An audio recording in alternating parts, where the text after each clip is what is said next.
Message de Jésus à Mère Claire, reçu en 2015, republié le 3 mai 2021. Ceci est une nouvelle journée. Nous avons 3 ans avant l'enlèvement. Mère Claire. Ma chère famille Hardwellers, j'essaie toujours de comprendre le dernier message du Seigneur. Je sais que ce doit être pareil pour vous aussi. 3 ans? Quelqu'un m'a fait remarquer que je n'ai pas bien pensé à ma présentation du message du Seigneur, à la manière dont beaucoup de chagrin aurait pu être causé. Eh bien, avec le recul, je suis d'accord avec vous. Alors, pardonnez-moi. Mon problème est que je ne veux pas débalancer qui que ce soit par ma mauvaise réaction et que j'avais vraiment besoin de travailler sur tous mes sentiments avant de m'adresser à vous. Moi aussi, j'ai été très déçu. Même si je soupçonnais que la miséricorde pourrait être vainqueur et qu'il se pourrait qu'il nous donne plus de temps. Mais oui, je ne veux vraiment plus avoir à gérer ce corps presque usé. J'ai été très paresseuse, négligente et irresponsable en m'en occupant. Parce que je pensais que nous serions partis d'ici bientôt et que cela ne fait aucune différence. Vous savez, oubliez le dentiste et ce genre de choses. En conséquence, je n'ai jamais été en plus mauvaise forme que maintenant. Je dois travailler très dur pour que ce temple continue de fonctionner, afin de pouvoir vous servir. La dernière chose au monde que je voulais faire était de prendre du temps de ma journée pour faire de l'exercice. Mais je n'ai pas le choix maintenant. Je dois. Hier, Jésus m'a donné un message personnel selon lequel je dois faire de l'exercice, ainsi que des changements majeurs de régime alimentaire. Carole, elle aussi, est profondément déçue à cause de sa santé. Elle avait vraiment hâte de se libérer de sa douleur intense. Beaucoup d'entre vous vivez dans des corps et des circonstances douloureuses et se demandent comment vous allez faire face à un autre jour, sans parler de 3 ans. Vous n'êtes pas seul. J'ai pris toute la journée d'hier comme une pause des messages pour régler précisément ce problème. La seule réponse dans laquelle je pouvais trouver la paix était que Dieu fournirait la grâce dont nous avons tous besoin pour retrouver notre joie dans sa volonté pour nous. Il y a beaucoup que je veux faire pour le Seigneur et cela me donne plus de temps pour l'accomplir, même si c'est dans ce corps. D'une manière ou d'une autre, il aura la victoire sur mes émotions et ma peur de souffrir. De plus, je me disputais avec Dieu depuis longtemps et j'ai découvert par expérience que cela ne sert à rien. Essayer de changer ce que je ne peux contrôler, lutter contre cela m'épuise. Donc vraiment, je n'ai pas d'autre choix que de l'accepter avec le plaidoyer « Dieu, aide-nous ». Et je peux voir, il nous prépare pour notre ascension de la montagne. Il m'apprend la guerre spirituelle à un niveau dont je n'avais aucune idée de l'existence. Je savais qu'il y en avait tellement plus, mais qu'est-ce que c'était? Je ne pouvais même pas deviner. Mais à mesure que j'en apprends plus, je partagerai avec vous et nous irons de gloire en gloire. Quant à l'état de nos robes de mariée, ne l'avons-nous pas tous suspecté? N'avons-nous pas tous suspecté que nous avions encore quelques tâches? Je sais que c'est le cas pour moi. Et il m'a révélé à quel point ils sont manifestement évidents devant les tribunaux célestes. Quand il a commencé à évoquer la guerre spirituelle et comment les portes ouvertes permettent aux démons de se précipiter, j'ai réalisé, la seule protection contre eux est la vertu. Combien j'ai un long chemin à parcourir. Jusqu'où, je ne sais pas. Et pour être honnête, je pense qu'il me cache toujours toute la vérité, de peur que je ne jette les mains en l'air et que je n'abandonne.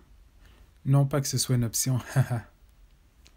Pourtant, sa grâce et sa miséricorde sont toujours à la hauteur de la tâche, toujours. Et en vérité, si nous lui faisons confiance, nous allons tous traverser cela avec brio et être heureux, au final, qu'il nous ait donné un peu plus de temps. Prions les uns pour les autres. C'en est un difficile à recevoir. Vos commentaires sur ces pages nous aident vraiment tous à voir que nous ne sommes pas seuls. Cependant, si vous recevez un message personnel affreux d'un troll, ignorez-le simplement. À ce moment-là, Jésus a commencé à parler. Mes épouses, c'est en effet une souffrance, mais nous ne devons pas la prendre à la légère. Ce que vous faites est, des plus littéralement, en train de tirer le poisson hors de l'eau à chaque fois que vous lancez votre canne. Des dizaines et des dizaines de poissons sont déjà sur la rive, mais vous continuez à les attraper les uns après les autres. Ici, ce que j'aimerais ajouter, probablement beaucoup d'entre nous disent « Eh bien, comment est-ce que j'attrape du poisson ?» C'est en vivant une vie obéissante. Il y a tellement de grâce dans nos vies lorsque nous obéissons au Seigneur. tellement de grâce. Même la moindre chose, comme faire la vaisselle, a de la vertu et est utilisée par le Seigneur. Chaque petit acte fait dans l'amour et dans l'obéissance a de la vertu. Effectivement, il l'utilisera. De plus c'est désagréable à faire, plus grandes sont les grâces. Bien sûr, ajoutez vos prières à cela, et tout cela a du sens. En passant, quand il a parlé plus tôt, j'ai vu un étang très profond avec des gens, tout autour du bord, pêchant et tirant un poisson à chaque lancer. Mais au-delà de l'étang se trouvaient des océans d'eau, et les poissons de cet océan étaient conduits jusqu'à l'étang en passant sous la terre. Je ne peux pas m'empêcher de penser à Isis, les conduisant là où ils pourraient être sauvés. Jésus a continué. Isis n'aurait jamais pu imaginer l'effet qu'ils auraient sur leur propre peuple. Cependant, je prends ce qui était censé être un mal et je le tourne à mon avantage.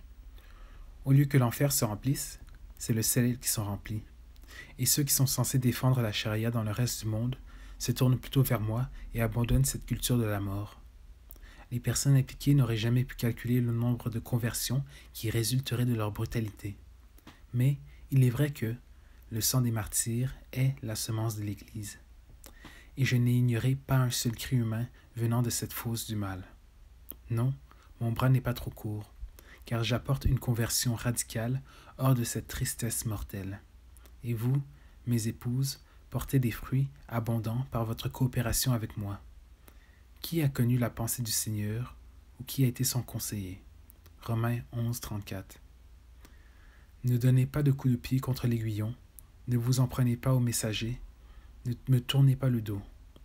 C'est mon heure de triomphe et je désire la partager avec vous, qu'ils avaient été si fidèles pour prier et pour vivre pour moi. Pas seulement pour vous et pour vos familles. Au ciel, tu auras beaucoup de fruits parce que tu as, une fois de plus, porté ta croix et m'as suivi jusqu'au calvaire. Si tu vis pour plaire à ta chair, qu'as-tu au ciel à espérer? Mais si tu meurs à toi-même et tu me suis, ta résurrection sera certainement glorieuse. En attendant, je vous emmènerai de gloire en gloire, alors que vous apprenez sur les voies des ténèbres, et vous y répondez en grandissant dans la vertu. Oui, je vous ai parlé à plusieurs reprises de vos péchés. Certains d'entre vous ont même été culpabilisés, alors que vous auriez dû vous abandonner à ma miséricorde et à mon pardon. Mais, au cours de la prochaine saison, nous verrons vraiment les fruits du discernement. Non pas tant un discernement de la tactique de l'ennemi, mais un discernement dans ce qui peut être considéré comme de la vraie sainteté. Sainteté acceptable pour moi, pour le ciel, et pour les citoyens célestes qui vous encouragent. Du voile qui nous sépare émergera la substance même du ciel, alors que vous êtes conditionnés dans la grâce et répondant en grandissant dans la sainteté. Ce n'est pas pour les timides ou ceux qui veulent entendre les nouvelles quotidiennes et les dernières déclarations prophétiques. Ceci est pour les amoureux qui ont donné leur vie pour moi. Je vous appelle, mes douces épouses, parce que je veux vous promouvoir, je veux agrandir vos territoires et vous couronner de dons spirituels. Mais d'abord, je dois enlever les débris de cette vie, les véhicules usés et abîmés de la religion, les concepts humains de qui je suis. À ce moment-là, j'ai vu une caisse automobile remplie de restes vieux, rouillés et délabrés de ce qui était autrefois de nouvelles voitures brillantes. Beaucoup d'entre vous sur cette chaîne ont aspiré à plus et à aller plus loin, et c'est précisément là que je vous emmène.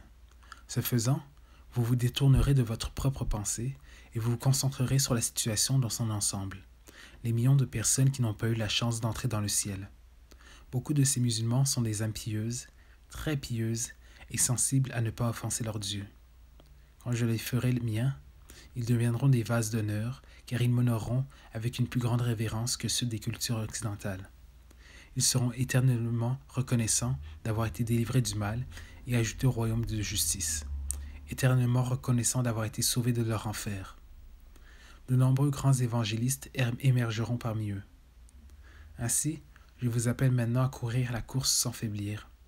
Vous êtes nécessaires pour l'édification de mon royaume sur terre. Quiconque sert, servez comme au Seigneur. Quiconque prêche, préparez vos esprits à l'action. Quiconque réconforte, ne devenez pas laxiste en prodiguant votre amour aux autres. Quiconque soutient, soyez fidèle à soutenir. Quiconque parmi vous se soucie de me servir, mais n'a toujours pas discerné son but dans la vie, faites tout par amour et absolument rien par ambition égoïste, et vous découvrirez votre mission.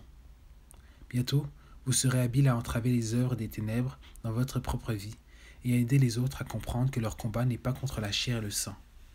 Bientôt, vous approcherez de l'autel du sacrifice avec un cœur saint et pur, trouvant de grandes consolations en moi tous les jours, que ce soit un jour de réjouissance ou un jour de deuil. Si vous obéissez et mettez la main à la charrue sans faire demi-tour, vous nagerez à des plus grandes profondeurs et les tempêtes superficielles ne vous secourront plus. Vous aimerez et pardonnerez même dans les circonstances les plus difficiles. Vous vivrez en moi et je vivrai en vous. Jean 14. Viens maintenant à ma poitrine et repose ta tête ici, car je souhaite te récompenser pour ta fidélité.